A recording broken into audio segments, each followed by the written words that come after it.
बिस्मिल्लाहिर्रहमानिर्रहीम अस्सलाम वालेकुम डियर आल स्टूडेंट। आई होपफुल के आप सब लोग खैरियत से होंगे।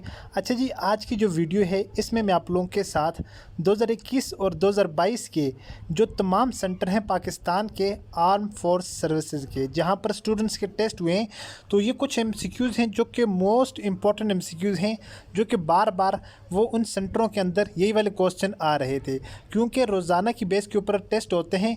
ये टेस्ट मुसलसल 20 से 25 दिन तकरीबन जारी रहते हैं। तो इन टेस्टों के अंदर जो क्वेश्चन बार बार रिपीटेड हैं वो आज की वीडियो में मैं आप लोगों के साथ डिस्कस करने वाला हूं। सो इट मीन ये क्वेश्चन मोस्ट इम्पॉर्टेंट हैं। आप लोगों ने तमाम तर क्वेश्चनों को याद कर लेना है, क्योंकि ये आपके पेपर में भी आने वाले हैं। तो फर्स्ट जो हमारे पास MCQs है वो है यूनिट ऑफ हीट। हीट का यूनिट क्या है? तो हीट का यूनिट आ जाता है हमारे पास joule. Joule is the unit of heat.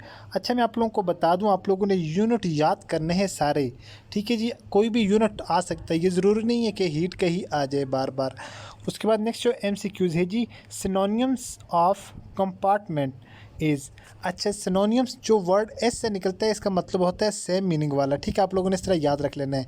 सिनोनियम means same meaning वाला, जबकि एंटोनियम मीन्स, एंटोनियम ए से शुरू होते हैं एंटोनाइम्स, तो ए से मुराद आप लोग कह सकते हैं जी उल्टे माने वाला, ठीक है, यानी अपोजिट मीनिंग वाला।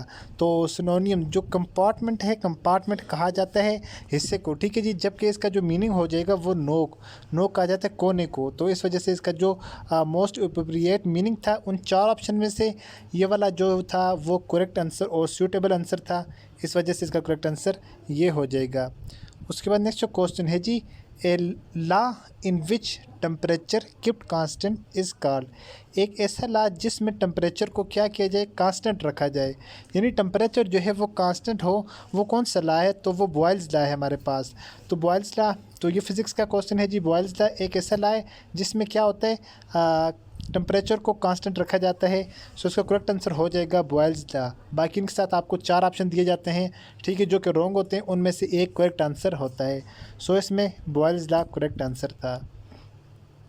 उसके बाद नेक्स्ट जो क्वेश्चन है जी, व्हेन ए बॉडी, सॉरी यहाँ पर बॉडी था, moving in a circular path with constant speed and force acting on it. अच्छा, जिस वक्त कोई भी एक बॉडी जो है वो एक सर्कुलर पाथ के अंदर मूव कर रही हो, ठीक है जी, with constant speed and velocity, ठीक है जी, कांस्टेंट स्पीड और वेलोसिटी के साथ, तो उसके ऊपर जो कोई फोर्स भी एक्ट नहीं कर रही होती, ठीक है, ज़ीरो फोर्स, ठीक है, या नो फोर्स आर या ज़ीरो, आप लोगों जिसमें जो करेक्ट आंसर है वो ये लगना है। उसके बाद नेक्स्ट जो क्वेश्चन है जी, thyroid gland release which hormones. Thyroid जो ग्लैंड हैं वो कौन से हार्मोन्स रिलीज़ करते हैं? वो थायरोक्सिन जो हार्मोन्स हैं ये रिलीज़ करते हैं। तो ये मोस्ट इंपॉर्टेंट MCQs है, ये बार बार ये वाला पेपरों के अंदर आया है डिफरेंट सेंटर्स में। उसके बाद नेक्स्ट जो MCQs है जी, सॉरी यहाँ पर होगा, ही ड्राइव द कार खालिजा the hills, over the hills इसमें लगेगा, ठीक है जी, over the hill, in the hill, up the hill. तो यहाँ पर चार ऑप्शन थे, इसमें ये वाला प्रीपोजिशन लगना था करेक्ट, ओवर द हिल। उसके बाद नेक्स्ट जो MCQs है हमारे पास, the structure of ribosomes are made up. जो राइबोसोम्स हैं, राइबोसोम्स की स्ट्रक्चर किस चीज़ के साथ मिलकर बनी होती है? तो राइबोसोम की स्ट्रक्चर RNA एंड राइबोसोम से मिलकर बनी होती है। सो इसका ये वाला करेक्ट आंसर था। उसके बाद नेक्स्ट जो MCQs है, plant need gases obtain through.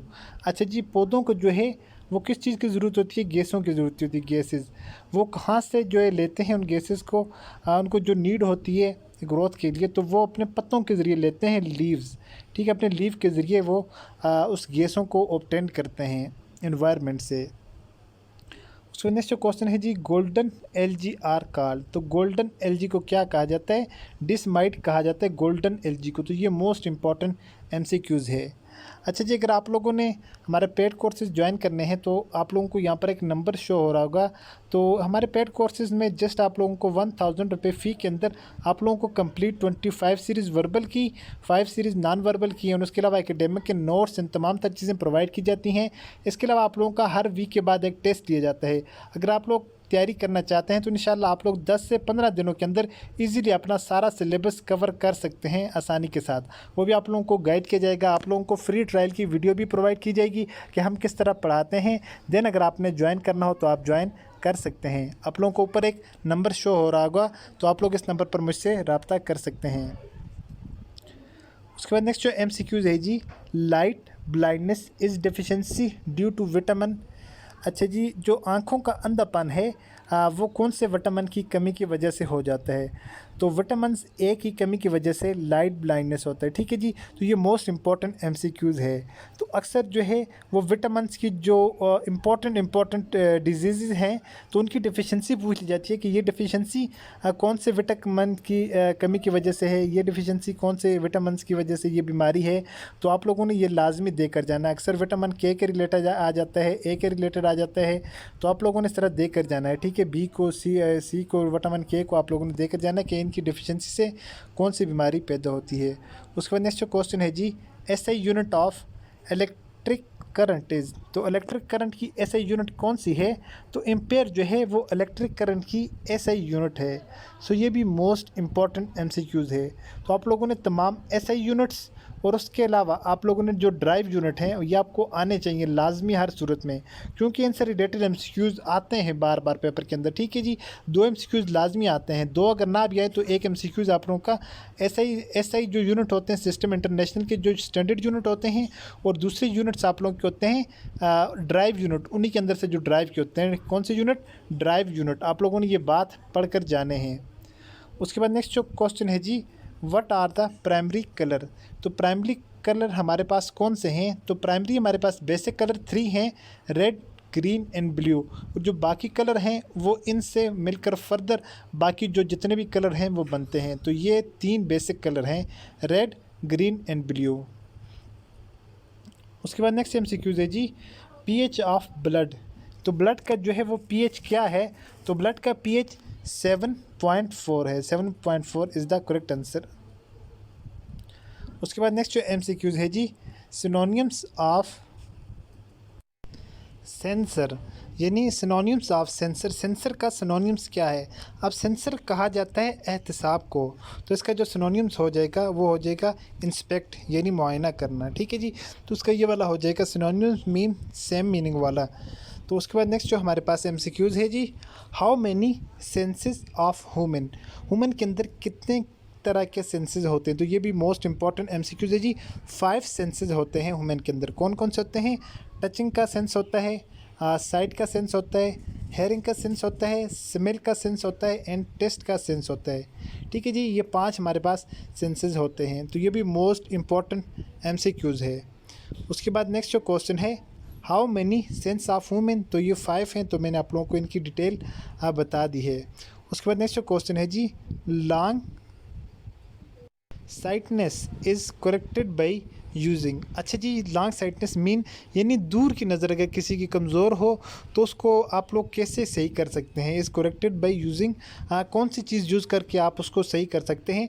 तो नीचे 4 ऑप्शन दिए गए थे, तो उसमें था डिफरेंट किस्म के लेंसेज थे। तो इसमें जो है कन्वेक्स लेंस जो है इनको इस्तेमाल किया जाता है दूर की नज़र को ठीक करने के लिए। सो इसका करेक्ट आंसर कन्वेक्स लेंसेज हो जाएगा। उसके बाद नेक्स्ट क्वेश्चन है जी, SI unit of electric dipole unit is.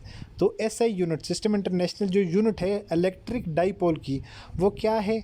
वो एम्पेयर सेकंड मीटर है, ठीक है जी। ये करेक्ट आंसर इसका है। ये मोस्ट इंपॉर्टेंट है, मैंने आप लोगों को बोला है कि आपने ये सारे याद करने हैं। ये तमाम तरह MCQs जो है ये रिपीटेड हैं। उसके बाद नेक्स्ट जो एक मोस्ट इंपॉर्टेंट MCQs आ गया है जी, ERG स्टैंड फॉर। अच्छा, ERG के 2 MCQs आए हुए थे। एक ये आया था कि ERG स्टैंड फॉर, कि ERG जो है ये किसके स्टैंड फॉर है, और दूसरा ये आया हुआ था कि ERG जो है वो कौन से टेस्ट के लिए यूज़ होती है। तो ये बहुत इंपॉर्टेंट क्वेश्चन है। तो ERG जो बेसिकल है इसका स्टैंड फॉर बन जाएगा, वो बन जाएगा इलेक्ट्रिक रेशियोग्राफी, ठीक है जी। आई थिंक रेटियोग्राफी था, इलेक्ट्रिक रेटियोग्राफी इसका स्टैंड फॉर हो जाएगा। जबकि ये जो टेस्ट के लिए यूज़ होती है तो ये आइज़ के टेस्ट के लिए यूज़ होती है। सो इसका करेक्ट आंसर हो जाएगा आइज़ टेस्ट, और इसका स्टैंड फॉर हो जाएगा इलेक्ट्रिक रेटियोग्राफी।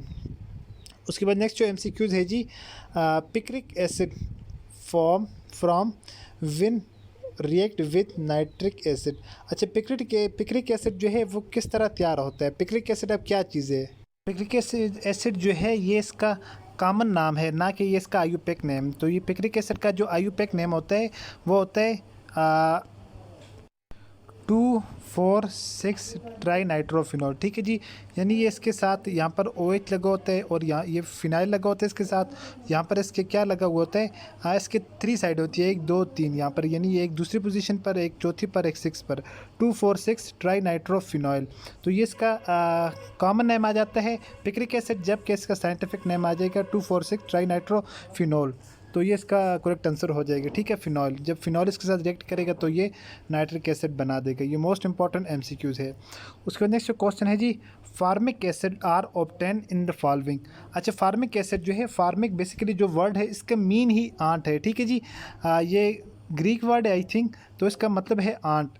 तो आंट जो है वो किसको, फार्मिक को कहा जाता है, तो इस वजह से इसके नेम से ये बना है फार्मिक एसिड।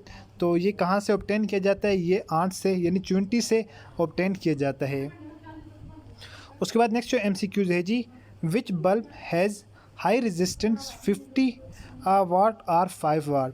अच्छा, ये वाला मोस्ट इंपॉर्टेंट MCQs है जी, विच बल्ब हैज़ हाई रेजिस्टेंस। अच्छा, हाई रेजिस्टेंस कौन से बल्ब को होगा कि जिसका वो जिसकी रेजिस्टेंस 50 वोल्ट है या जिसकी रेजिस्टेंस 5 वोल्ट है। अब 5 वोल्ट वाले की जो रेजिस्टेंस है वो ज़्यादा होगी, जितना वोल्टेज कम होगी उतनी इसकी रेजिस्टेंस ज़्यादा होगी। ठीक है जी, जितना इसका रेजिस्टेंस ज़्यादा होगा उतनी इसकी वाट उसकी क्या होगी जी, वोल्टेज इसकी कम होगी। सो इसका करेक्ट आंसर होगा जी 5 वोल्ट। 5 वोल्ट वाले की रेजिस्टेंस ज़्यादा होगी। उसके बाद नेक्स्ट जो MCQs है जी, pH of lysosome in nature. तो लाइसोसोम की जो नेचर है वो क्या है, वो एस्टिक है या बेसिक है? तो लाइसोसोम एस्टिक इन नेचर हैं। उसके बाद नेक्स्ट जो MCQs है जी, which force attract the things to itself everythings. अच्छा जी, कौन सी एक ऐसी कुव्वत है जो तमाम तर चीज़ों को अपनी तरफ खींचती है? तो ये ग्रेविटेशनल फोर्स है। तो ग्रेविटेशनल फोर्स जो है चीज़ों को, बॉडी को, किसी भी जिस्म को, किसी भी चीज़ को अपनी तरफ खींचती है। सो इसलिए इसका करेक्ट आंसर हो जाएगा ग्रेविटेशनल फोर्स। उसके बाद नेक्स्ट क्वेश्चन है जी, रोज़ इज़ एन एग्जाम्पल ऑफ मेसोफाइट। तो रोज़ जो है वो मेसोफाइट की एग्जांपल है। आई होपफुल कि आज की वीडियो आप लोगों को पसंद आई होगी और आप लोगों के लिए काफ़ी हेल्पफुल भी होगी। तो मिलते हैं इसी तरह एक और नेक्स्ट नई वीडियो के साथ। अपनी दुआ में याद रखिएगा और देखते रहिएगा चैनल वे ऑफ लर्निंग। अल्लाह हाफिज़।